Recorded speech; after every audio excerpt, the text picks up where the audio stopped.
¿Qué tal amigos? ¿Cómo están? Bienvenidos a un nuevo bloque de entrevistas del Reporte. Yo soy Sergio Alba y como siempre tenemos invitados importantes para hablar de lo que más nos preocupa a todos los peruanos, nuestro país. En esta ocasión tenemos al expresidente del Tribunal Constitucional, Ernesto Álvarez, con quien vamos a hablar de este preciso tema, ¿no? Este tema que nos preocupa a todos, que de alguna forma que nos incumbe a todos los peruanos, y es el concepto país y la crisis en la que estamos en estos momentos. Doctor, ¿cómo está? Bienvenido al reporte. Muchas gracias por la invitación, Sergio. Encantado de estar en tu espacio.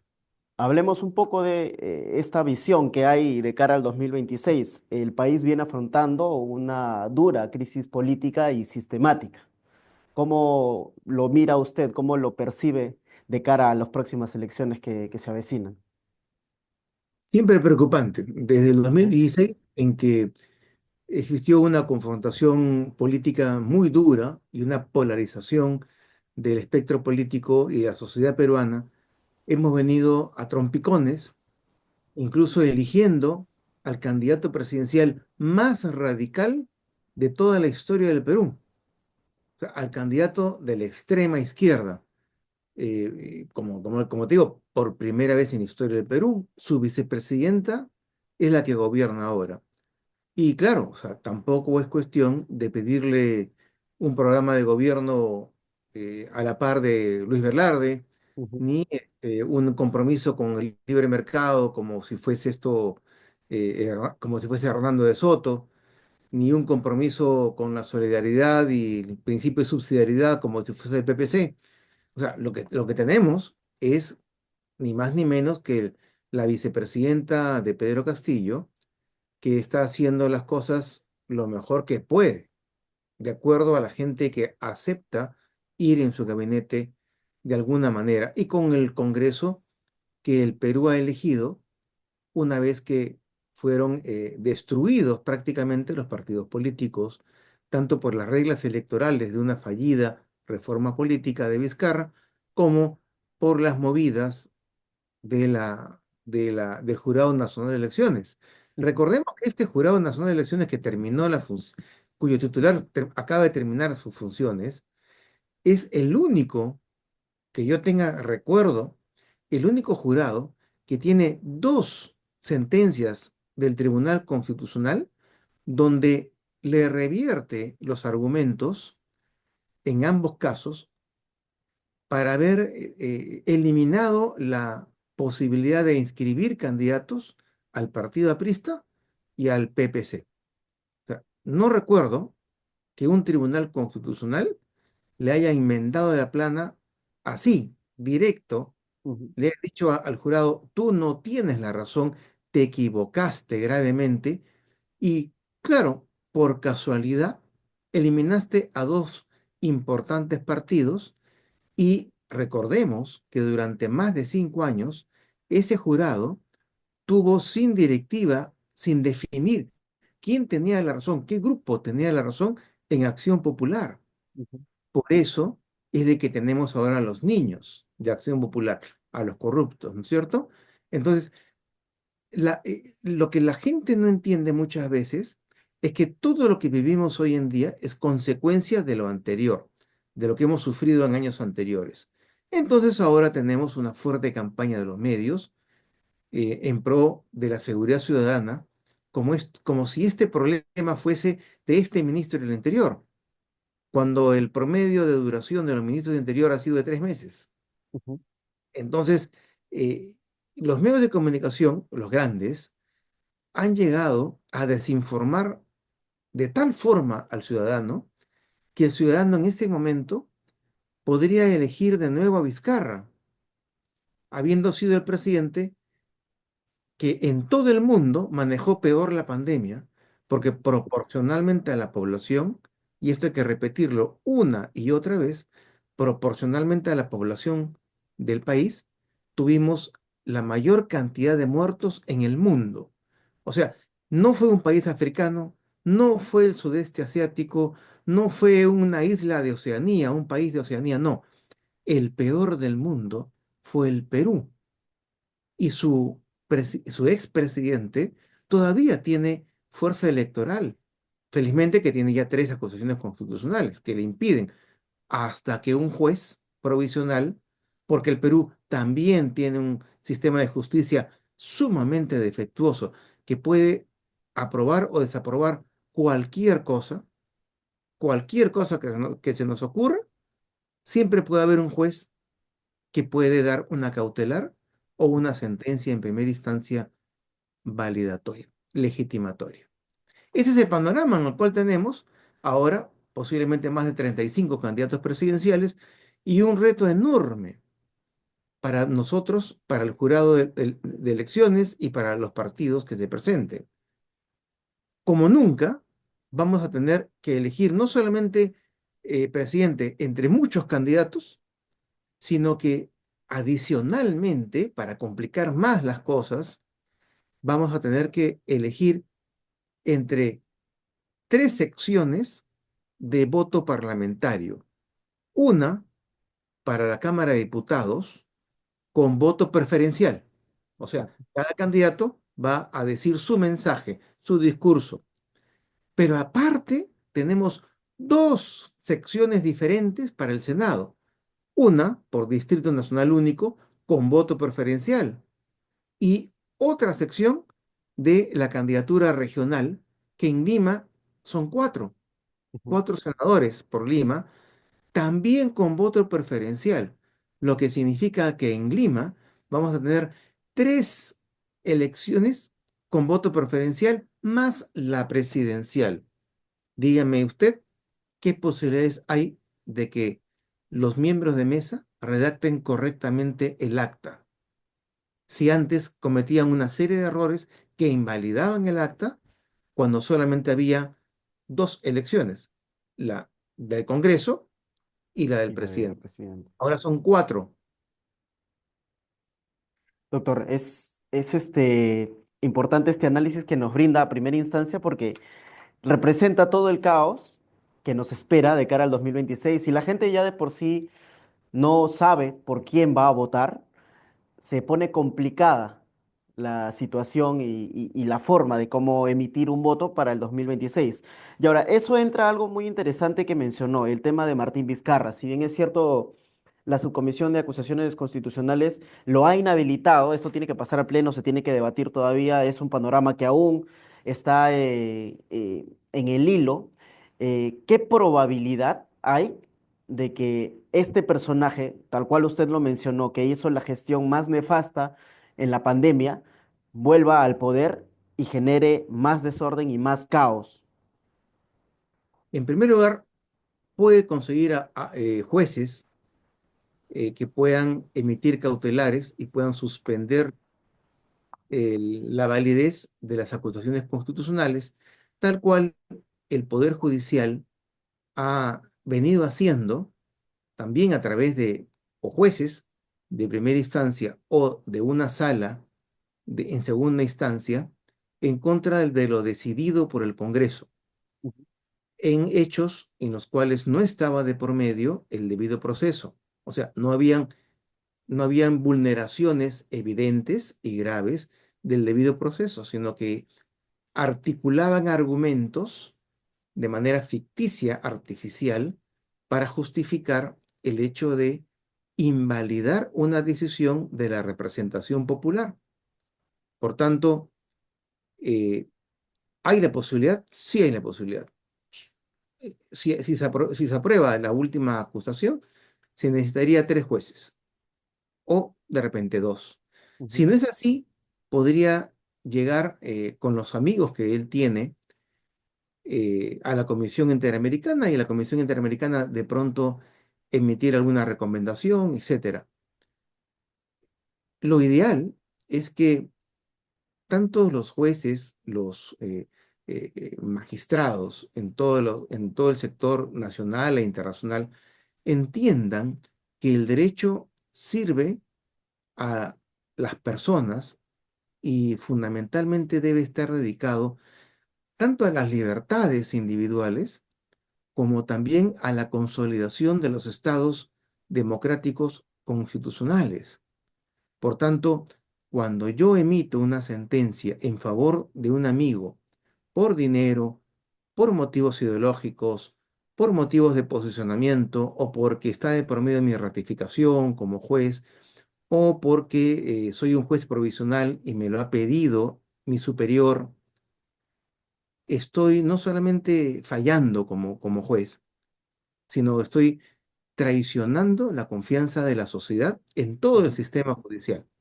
Entonces, esperemos que no suceda y que la izquierda tenga, como legítimamente le corresponde, a los candidatos que buenamente puedan articular un mensaje que una a los sectores de izquierda, sobre todo al de izquierda democrática y al de extrema izquierda. ujú. Doctor, usted mencionó algo interesante también dentro de sus primeras declaraciones en esta entrevista, y es que los radicales están gobernando el país. Dices el último caso, Pedro Castillo, Perú Libre y ahora con Dina Boluarte, pero antes de eso veníamos con presidentes que no eran Keiko Fujimori. El problema radica en que básicamente las personas, el antivoto de Keiko es lo que está generando este modelo de gobierno que estamos viviendo bastantes años ya desde Ollanta en adelante. Sí, definitivamente el Keiko Fujimori y el Fujimorismo en general se han erigido en los grandes actores de la política nacional en los últimos años, de forma tal que la polarización básicamente no era ideológica, sino era los pro-fujimoristas, los pro-Keiko, y el anti-keikismo o el Ujú, anti-fujimorismo. Y muchas veces se le preguntaba a las personas qué ideología tenían, si compartían en sus redes sociales, por ejemplo, personales, el afiche No a Keiko. Ellos claro. decían, soy de derecha, pero no quiero que Keiko ni un fujimorista gobierne, porque a mi tío le quitaron el trabajo, él trabajaba en un ministerio tal. Entonces, ni siquiera era un posicionamiento político, un posicionamiento ideológico, sino era un estado de ánimo. Eran no a ningún Fujimori, a ningún Fujimorista, porque no le convino sus medidas a mi familia. Ujú, Al igual que los familiares de los senderistas, a los familiares de los sospechosos de ser senderistas, odian todo lo que pueda llevar la palabra Fujimori.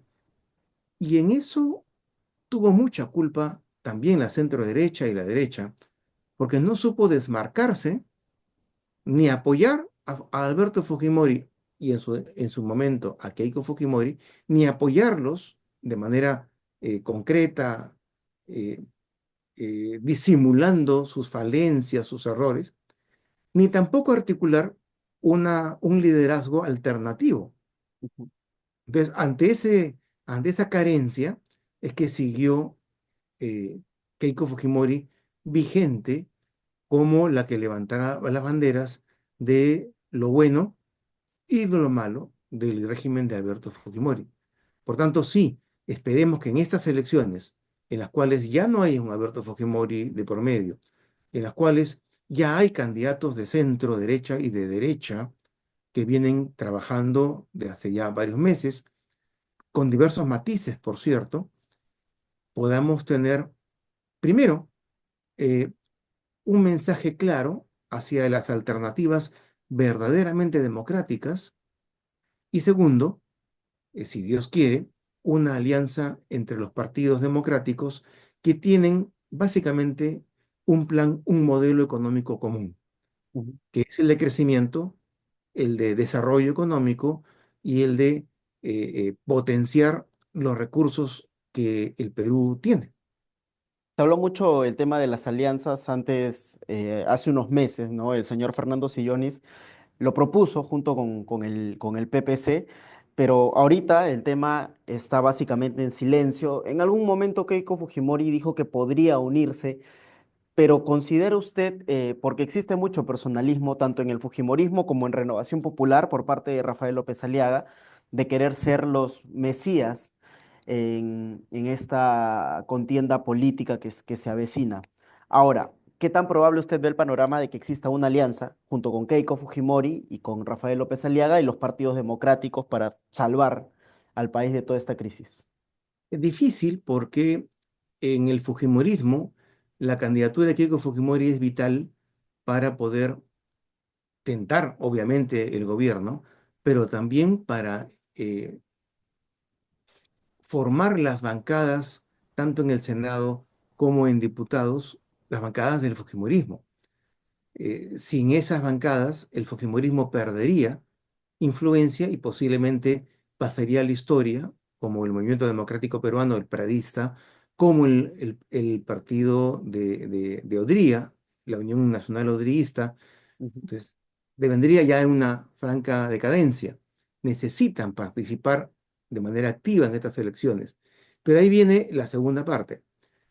Siendo esto así, pero también siendo evidente que si no se articula una alianza amplia, corremos el riesgo de repetir las elecciones de Pedro Castillo y lograr llevar a la presidencia a otro radical, a otro extremista que nos lleve nuevamente y quizás ya en forma definitiva al socialismo chavista, al socialismo bolivariano,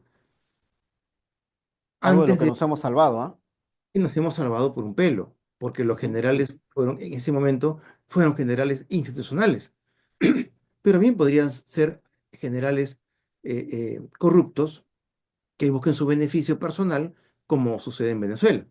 ujú, Pero lo segundo, la posibilidad que existe es aprobar antes de que se culmine el plazo, aprobar la modificación en la ley orgánica de elecciones para posibilitar de que diversos partidos puedan articular una alianza solo para presidente de la República, para apoyar una misma plancha presidencial, pero presentar cada uno sus propias listas parlamentarias, de forma tal que la segunda, tercera y cuarta líneas de cada partido no conspiren, no boicoteen las conversaciones y las negociaciones.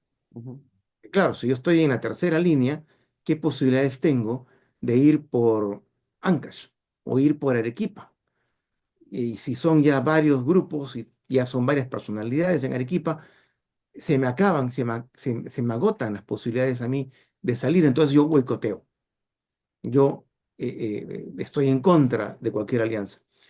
Esto se evita de esa manera, formando una plancha presidencial en la cual todos estén de acuerdo, posiblemente no necesariamente con las personas que ahora figuran en las encuestas, porque tienen que ser personalidades de auténtico consenso, Ujú. que generen compromiso y que generen al mismo tiempo confianza entre los electores, para que no tengamos sorpresas. ¿No es cierto? Que alguien funge ser de derecha o funge ser centro derecha y al final termina gobernando con, con la izquierda democrática. Entonces, elegir personalidades que realmente representen a esos electores. Pero al mismo Que son, tiempo, sí, pero al mismo tiempo participar en las listas parlamentarias, cada uno con sus listas y con sus personeros.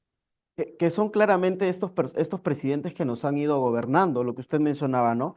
Pseudo derechistas que entran con esta bandera y terminan convirtiéndose en lo que hoy hemos visto, presidentes caviares, cuál es el caso de Martín Vizcarra, mismo Humala, que han llevado al país por esta, digamos, esta caída, tanto sistemática como democrática, al final de todo.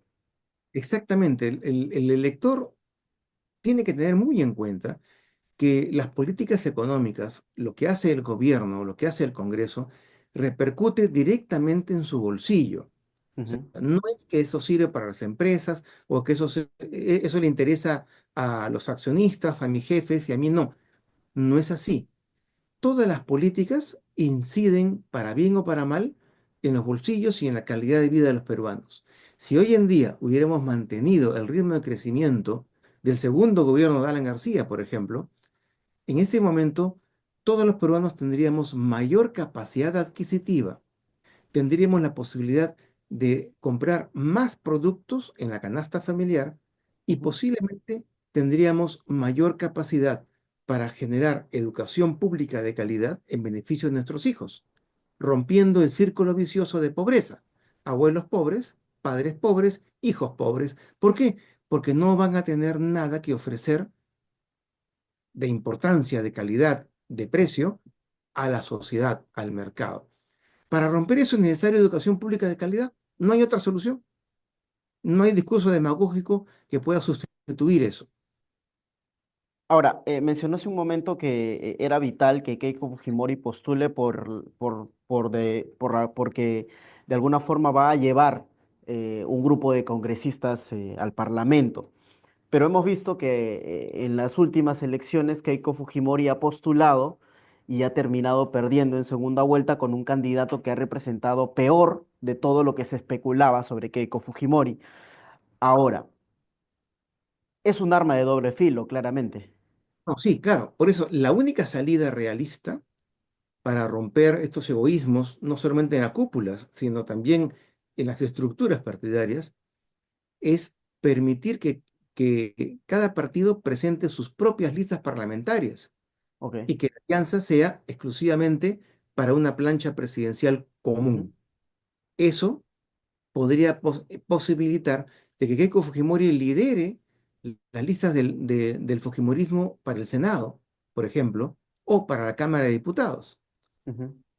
consiguiendo, obviamente por la fuerza de arrastre que ya tiene, consiguiendo las sendas bancadas en ambas cámaras.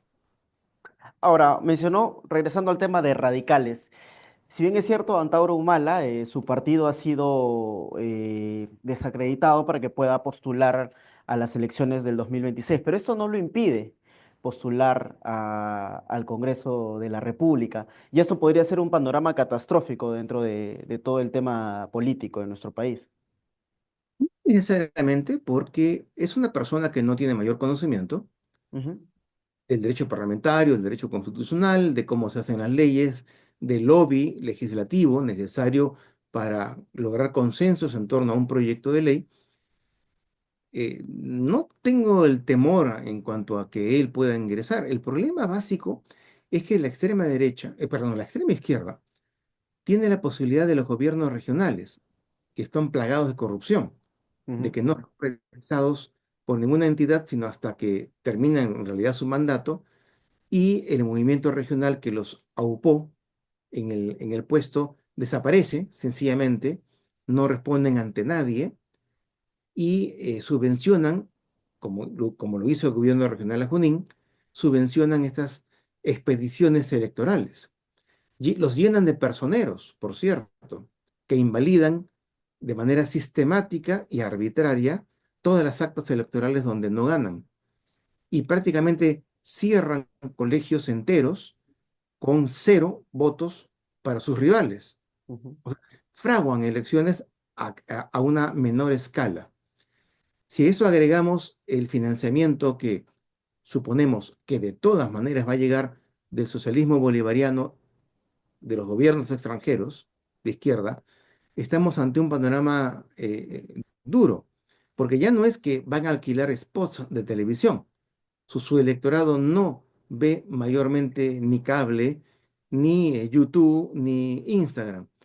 Su electorado básicamente gira por el electorado del Perú profundo, que básicamente necesita de activistas remunerados, activistas profesionales que van recorriendo comarca por comarca, llevando una serie de mensajes engañosos y muchas veces ridículos si los escuchamos en la ciudad, pero creíbles si los escuchamos en las zonas altas del Perú, donde existe muy poca información.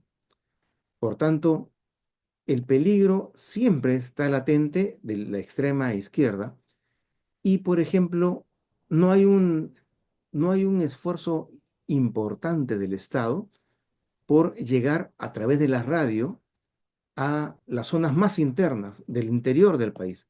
No hay ningún esfuerzo de los partidos políticos serios, de los pocos partidos programáticos y doctrinarios, por articular una red de radiodifusión para emitir su mensaje y ujú, poder levantar y destruir estas fake news provincianas, ¿no? Comarcales, que le dicen, si gana Keiko Fujimori, te van a quitar tus vacas. Si gana Rafael López Aliaga, se va a llevar se va a llevar tus tierras. Van a venir grandes empresas a quitarte tus tierras. Demonizan a la derecha mucho, ¿no? Claro, y la derecha está creyendo de que si gana en Miraflores ya ganó las elecciones. Mm, Está creyendo exacto. que articular un plan, un programa de gobierno de manera muy técnica les garantiza mayor electorado. Y esto no es cierto. Hay muchísima gente en el Perú que ni estudia ni trabaja y que, subvencionados por el dinero de la corrupción, de la minería ilegal, del narcotráfico o de gobiernos socialistas extranjeros, está recorriendo el país hablando mentiras a cada una de las comarcas y comunidades. ¿Considera usted que la derecha está pecando mucho de ser confiado en todos los procesos electorales? Ocurrió en las elecciones pasadas, cuando hubo ausencia de personeros, por ejemplo, de la derecha, de cierto modo, que no supo defender el voto y todavía se armó esta hipótesis del fraude, que hasta la fecha sigue siendo una duda para muchos y para otros un hecho. eh, y ahora para el 2026 podría ser la misma historia, ¿no? La derecha se está volviendo a confiar demasiado en que ya la izquierda ha demostrado que es el peor gobierno, porque está demostrado claramente con Pedro Castillo y Dina Boluarte en la cabeza, y ahora se está confiando nuevamente y va a evitar hacer lo que usted mismo está mencionando. Exactamente. Existe el rumor de que algunos partidos ofrecieron a Keiko Fujimori personeros para la segunda vuelta Ujú. y que su equipo de trabajo gentilmente rechazó la oferta. Dijo, no, ya estamos, ya tenemos todo controlado. Y sucedió lo que sucedió. O sea, habían colegios enteros con cero votos para Keiko Fujimori. Eh, el problema que tenemos nosotros es de que ahora va a haber más candidatos, más candidaturas, el voto va a ser más complicado, va a ser muy fácil impugnar las actas. Prácticamente va a tener que tener que contratar abogados o contadores para llenar el acta. Las personas comunes con otras actividades, otras profesiones, no van a poder llenar el acta de manera absolutamente correcta sin cometer errores. Y por tanto, todo se va a decidir ante el jurado especial y luego ante el Jurado Nacional de Elecciones. Ujú, Ojo que el Jurado Nacional de Elecciones no ha generado, como sí la Corte Suprema y sí el Tribunal Constitucional, precedentes vinculantes en materia electoral. Por tanto, en el proceso anterior fue muy obvio, fue ostensible y hay una gran cantidad de casos en los cuales en el mismo caso, en el mismo error, en el mismo tipo de impugnación de acta, en Tacna anulaban, en Moquegua no anulaban. En Lima, en Miraflores anulaban, en San Juan no anulaban. De forma tal que ellos mismos, al no establecerse criterios vinculantes de cómo resolvemos en este caso, cómo resolvemos cuando la cifra no suma, y así exactamente, digamos, en una serie de posibilidades, como no hay criterios vinculantes, en realidad se aplica en forma arbitraria y parcializada, ujú. y se le da un gran poder a estas personas que por más esfuerzo que hagan, dependen muchas veces de los subalternos. Claro, y es algo que a la final nos va a costar una factura si es que el país termina repitiendo la misma historia, Y posiblemente ningún candidato pueda pasar a la segunda vuelta con más del 15%. como se ha pasado en nuestras últimas elecciones. ¿Sabe? En las últimas elecciones fue terrible. El Ujú, primero fue 18% y la segunda con 13%. Y se definió en la segunda vuelta con menos de 40.000 votos, que es una cifra irrisoria. Eso, 40.000 votos, o sea, mucho más de 40.000 votos representó el fraude en Junín. ujú. Digamos, no es necesario hacer un megafraude llevarse los votos de toda una región o de medio Perú para incidir en forma radical y en forma significativa en las elecciones. Y si ahora ningún partido va a poner, como claro, se divide la masa de personeros entre más de 30 opciones, entonces va a ser muy difícil no solamente visualizar el llenado de actas en la OMPE, las decisiones en el jurado, sino incluso poner un personero democrático en cada mesa. Va a Ujú. ser imposible. Doctor, para finalizar esta entrevista y quisiéramos ampliar también la invitación para tenerlo en otra ocasión, quizá de manera presencial y poder conversar más amplio sobre el tema. ¿Qué lección nos deja este último periodo de gobierno, desde Pedro Castillo hasta Dina Boluarte, que ya no queda casi un poco más de un año para que culmine y venga el nuevo gobierno? Y la lección de fondo que todo peruano debe tener presente en la cabeza es de que estuvimos a punto de caer en el socialismo bolivariano. Si un par de generales del ejército hubieran aceptado el golpe, el resto de compañeros posiblemente no hubiesen ido a la lucha contra sus camaradas, hubieran también resignado ante el golpe político y esto ya hubiera sido un socialismo, Como la de Venezuela. apoyado por gobiernos extranjeros, Ujú. financiado por gobiernos extranjeros, y ahí nos hubiéramos quedado para 20, 30, 40 años como Venezuela.